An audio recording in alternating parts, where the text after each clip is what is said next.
And I'm interested in those times when you also saw the light. Yes, Yeah, can you talk about that a little bit? of course. Yes, I love to talk about that.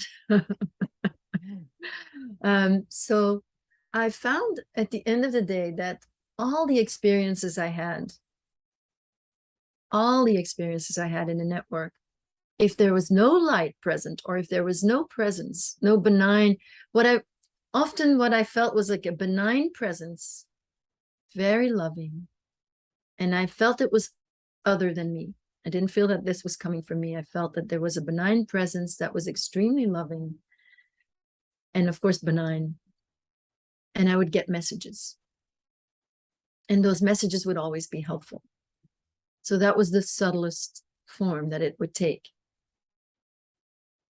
And the times that I didn't have this, I realized in later life that the reason I didn't have it then, that I didn't have this comfort and support in the moment, was because there was something that I needed to learn from the Mm, experience. Because if I didn't have it, then I needed to go through the repressed feelings more of the experience, the grief and the pain of the experience. And as I would be going through that grief and the pain, I would learn something that was spiritually important to learn. okay. So there's a reason why that presence was sometimes not there.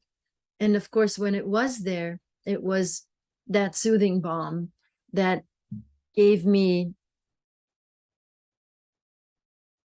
hope, or awareness, mostly awareness, the greater awareness of the experience that I needed to survive or to be okay again. And then I started, there's an experience that I describe in the book when I was left alone in a house without food for several days.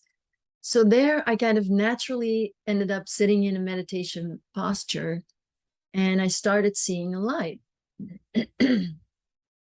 And it's as a beautiful, bright yet subtle, whitish yellowish light that would appear in front of my eyes whether they were open or closed.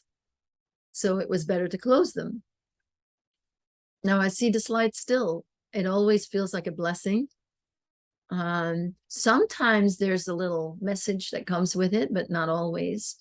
And so there again, this light that I saw there felt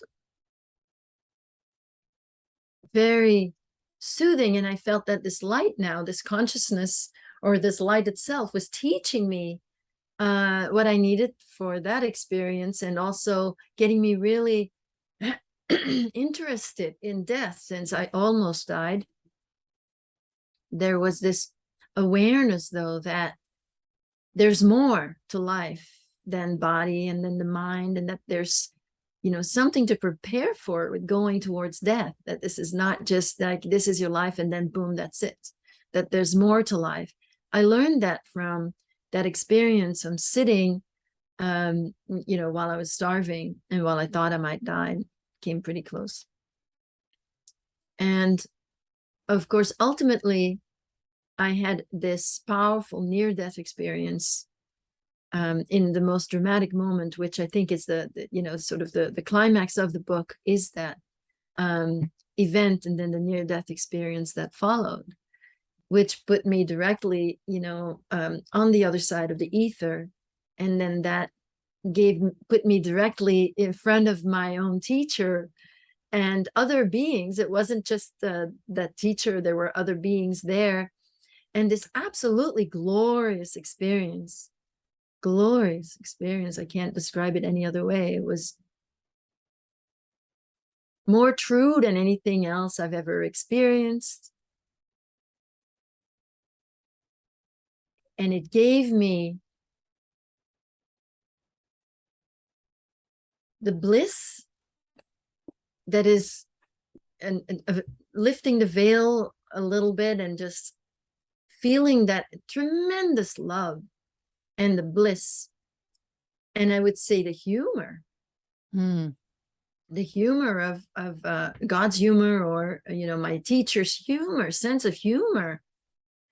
And this was my teacher. I didn't know if this was a male or a female, but I did know our issues from, he reminded me directly of a past life in which I had reached some degree of love, but couldn't understand these people who hurt and killed children.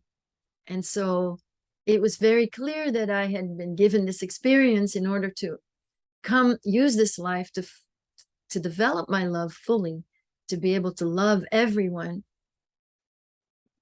But the bliss I experienced there was also to model what I should be striving for in my healing,